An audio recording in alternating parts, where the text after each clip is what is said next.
ശ്രീനിവാസൻ എന്ന് പറഞ്ഞാൽ ശ്രീനിവാസന്റെ ഹാസ്യം എന്ന് പറയാൻ നേരത്ത് അതേപോലെ ഒരു ഹാസ്യമില്ല.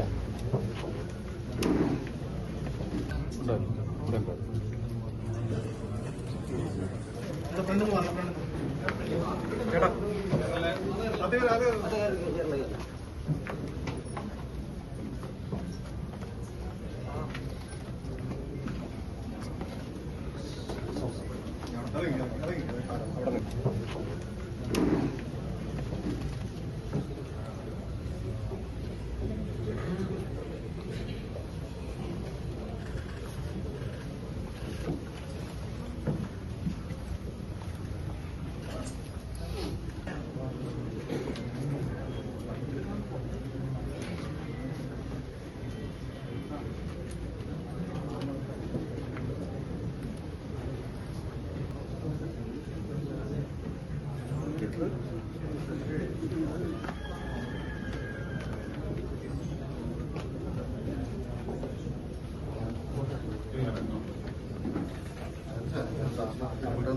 എല്ലാം ഇതിപ്പോ അങ്ങോട്ട് വെച്ചു കഴിഞ്ഞാൽ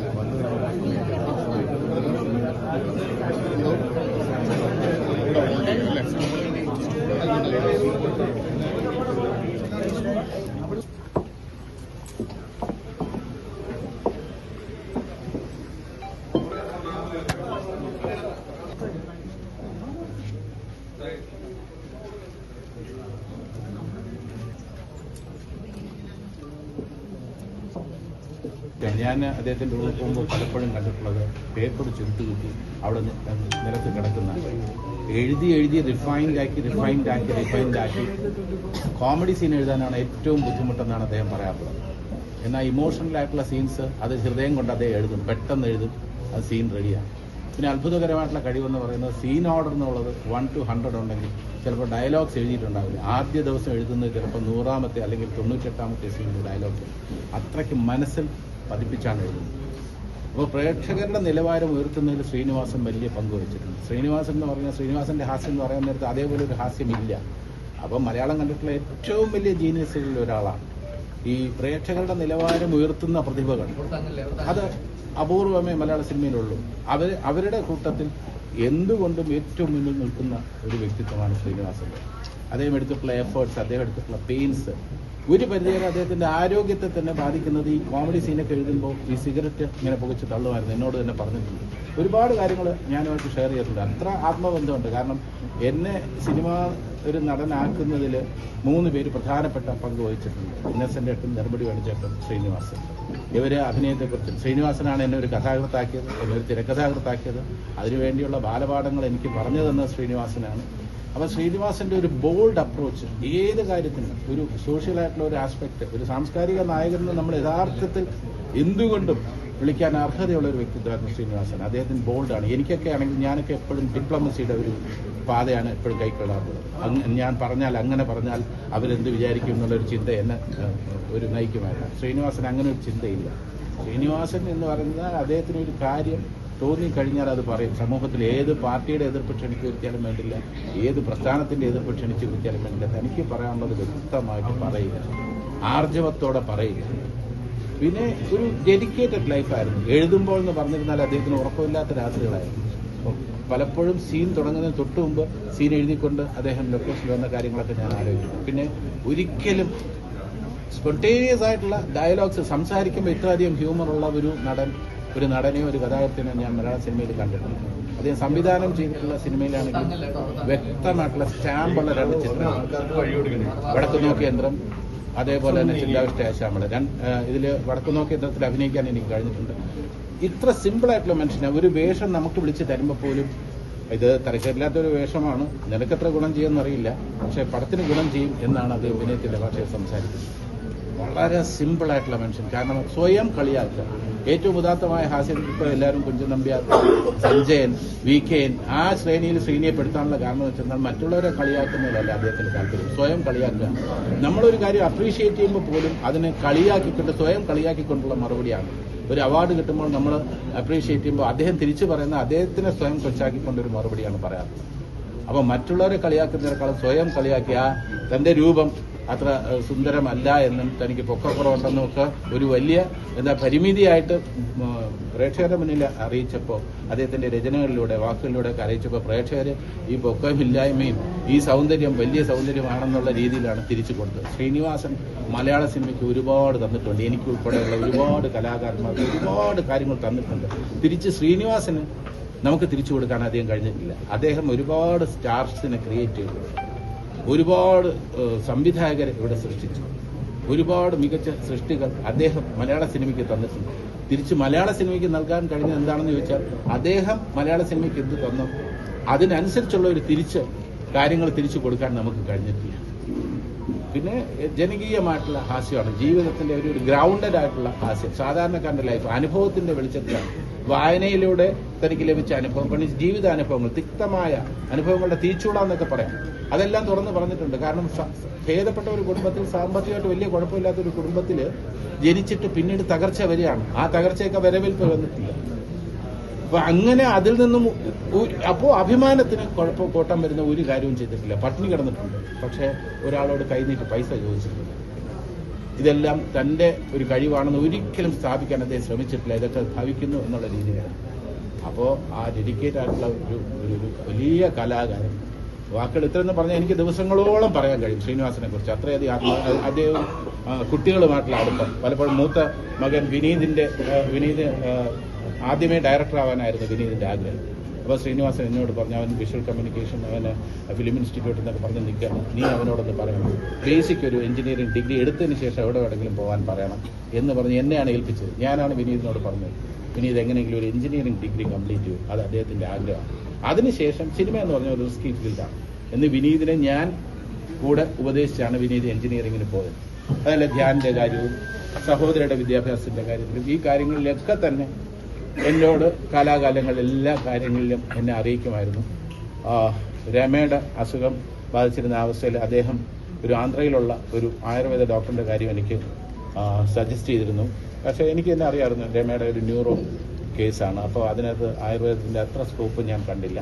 അപ്പോൾ ശ്രീനിയെ ഞാൻ കാര്യങ്ങൾ പറഞ്ഞ് മനസ്സിലാക്കി. ഞാൻ വീട്ടുകാര്യങ്ങൾ ഞങ്ങളെല്ലാം ഒരുമിച്ച്, ഞാൻ നെടുമുടി വേണു, ഇന്നസെന്റ്, പിന്നെ ശ്രീനിവാസൻ, ഞങ്ങൾ ഫാമിലിയായിട്ട് ഒരു യൂറോപ്യൻ ട്രിപ്പ് പോയത് ഞാൻ ഒരിക്കലും മറക്കുന്നില്ല. ഞങ്ങൾ ഫാമിലിയായിട്ട് പോയി ഞങ്ങൾ യൂറോപ്പിൽ ഒരു വൈകുന്നേരങ്ങളിലെ ഞങ്ങളുടെ ഇംപ്രവൈസ് ആയിട്ടുള്ള സ്കിറ്റുകളിലൊക്കെ ശ്രീനിവാസൻ സ്റ്റേജിൽ കയറി സംസാരിച്ചാൽ അതൊരു സ്കിറ്റിന്റെ രൂപത്തിലാവുമായിരുന്നു. അപ്പം നമുക്കൊരു ട്രെയിനും ഇല്ലായിരുന്നു. ഫാമിലിയായിട്ട് പോയിട്ട് ഒരു ഫാമിലി ട്രിപ്പായിട്ട് എൻജോയ് ചെയ്തു. അങ്ങനെയുള്ള ഒരുപാട് നല്ല നിമിഷങ്ങൾ എന്നെ സംബന്ധിച്ചിടത്തോളം ജീവിതത്തിൽ ഒരിക്കലും മറക്കാൻ കഴിയില്ല. ഞാനാക്കിയതിൽ ഏറ്റവും വലിയ പങ്ക് വഹിച്ചിട്ടുള്ള ഒരു വലിയ വ്യക്തിയാണ് എന്നെ വിട്ടുപിരിഞ്ഞിരിക്കുന്നത്, മലയാള സിനിമയെ വിട്ടുപിരിഞ്ഞിരിക്കുന്നത്. ഇപ്പോൾ ഇന്ത്യൻ സിനിമയിൽ നമ്മൾ ചരിത്രം എഴുതുമ്പോൾ ശ്രീനിവാസന് വേണ്ടി ഒരു ചാപ്റ്ററല്ല, ഒരുപാട് ചാപ്റ്റേഴ്സ് എഴുതേണ്ടി വരും. അത്ര ബോൾഡായിട്ടുള്ള വിഷയങ്ങൾ അത് മനോഹരമായിട്ട് അവതരിപ്പിച്ച് അതിനുവേണ്ടിയുള്ള തയ്യാറെടുപ്പ് എന്താണെന്ന് എനിക്കറിയാം. അദ്ദേഹം എടുത്തിട്ടുള്ള പെയിൻസ് എന്താണെന്ന് അറിയാം. അങ്ങനെ ഒരു വലിയ പ്രതിഭ മലയാള സിനിമയിൽ ഇനിയിപ്പോൾ ഒരു 100, 200, 300 വർഷങ്ങൾ കഴിഞ്ഞിട്ടുള്ള ചരിത്രം എടുത്ത് നോക്കുമ്പോഴും ഇങ്ങനെ ഒരു വലിയ മനുഷ്യൻ ഇവിടെ ജീവിച്ചിരുന്നു. അന്നത്തെ ഹാസ്യവുമായിട്ട് ഒട്ടും താഴ്ന്നു പോകാത്ത, അല്ലെങ്കിൽ ആ ലെവലിൽ തന്നെ ഉയർന്നു നിൽക്കുന്ന ഹാസ്യമായിരുന്നു അന്ന് അദ്ദേഹം കൈകാര്യം ചെയ്തിരുന്നത് എന്ന് പറയുന്ന ലെവലിൽ അന്നും ഉണ്ടാകും ശ്രീനിവാസൻ, എന്നും ഉണ്ടാകും.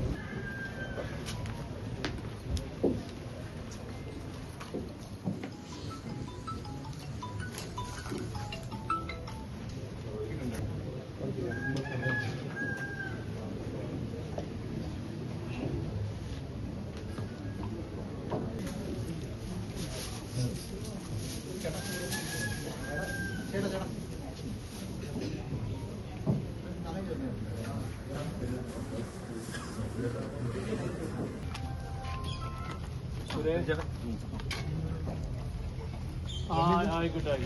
നല്ല വായന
അദ്ദേഹത്തിൻ്റെ ഒരു തിരക്കഥ എനിക്ക് ഡയറക്റ്റ് ചെയ്യാൻ പറ്റില്ല, എൻ്റെ സിനിമയിൽ അഭിനയിപ്പിക്കാൻ പറ്റില്ല.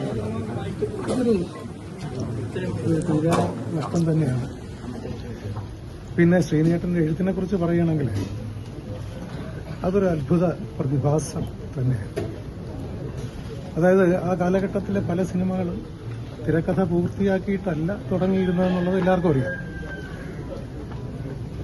ഒരു ജനറേറ്റർ, നല്ല ശബ്ദമുള്ളൊരു ജനറേറ്റർ സ്റ്റാർട്ട് ചെയ്തു, അതിൻ്റെ തൊട്ടടുത്തൊരു കസേരയും ഒരു ടീപ്പോയും കൊടുത്ത് പേപ്പറും പേനയും കൊടുത്തു കഴിഞ്ഞാൽ തൊട്ടപ്പുറത്ത് ഷൂട്ടിംഗ് നടക്കും. ഇവിടുന്ന് സ്ക്രിപ്റ്റ് എഴുതി പേപ്പറുകളിങ്ങനെ ഷൂട്ടിംഗ് സ്ഥലത്തേക്ക് പറന്നുകൊണ്ടിരിക്കും. അതായത് ആ സിനിമകളൊക്കെ നമ്മൾ എന്നും മനസ്സിലോർക്കുന്ന സിനിമകളുമാണ്. ഒരുപാട് ഉത്തമ സിനിമകൾ. ഒന്നാമത്തെ കാര്യം, ശ്രീനേട്ടൻ്റെ നർമ്മം എന്ന് പറയുന്നത് തന്നെ ആരെയും ദ്രോഹിക്കുന്ന നർമ്മമല്ല, ആരെയും വെറുതെ പരിഹസിക്കുന്ന നർമ്മവുമല്ല. പറഞ്ഞാൽ അതിനകത്ത് എന്തെങ്കിലും ഉണ്ടാവുകയും ചെയ്യും. വർഷങ്ങൾക്ക് മുമ്പ് ഇറങ്ങിയ സന്ദേശം എന്ന് പറഞ്ഞ സിനിമയിലെ ഡയലോഗുകളൊക്കെ ഇപ്പോഴും ഏറ്റവും കൂടുതൽ ട്രോളിൽ വരുന്ന, രാഷ്ട്രീയ ആക്ഷേപ ഹാസ്യങ്ങളിൽ വരുന്ന, ട്രോളുകൾ വരുന്നതിലൊക്കെ അതിലെ സംഭാഷണങ്ങളാണ്. പിന്നെ നടൻ എന്നുള്ള നിലയ്ക്ക് തീർച്ചയായിട്ടും ഒരു പ്രത്യേക ശൈലി സിനിമയിൽ അഭിനയത്തിൽ കൊണ്ടുവന്ന ആളാണ് ശ്രീനേട്ടൻ. അദ്ദേഹം അഭിനയിച്ച എല്ലാ സിനിമകളും അങ്ങനെ തന്നെയാണ്, ഒട്ടുമിക്ക സിനിമകളും അങ്ങനെ തന്നെയാണ്.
എന്തായാലും പോണം.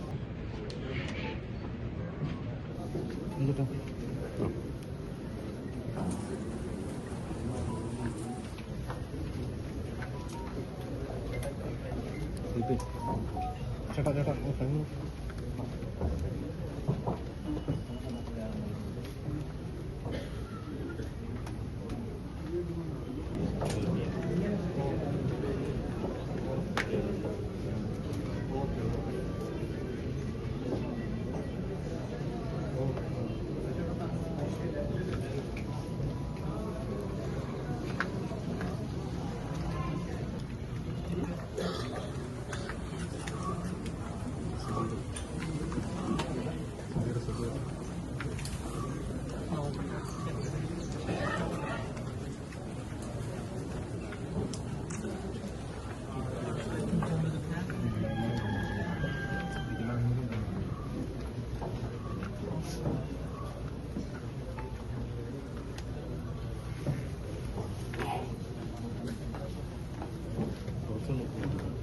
കുറച്ച് നോക്കിക്കോ.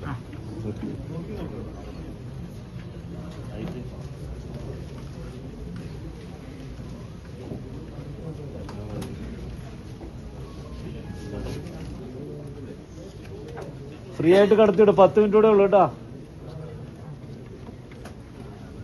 വേഗം കയറണേ.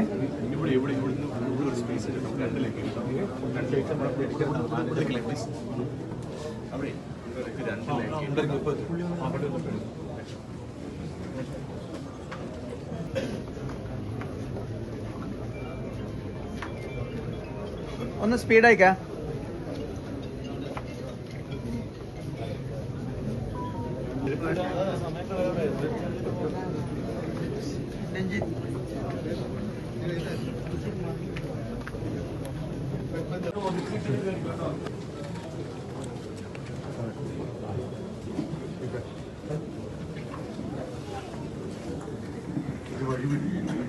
ചേച്ചി ഇതിലല്ല, ചേച്ചി അപ്പത്തോടെ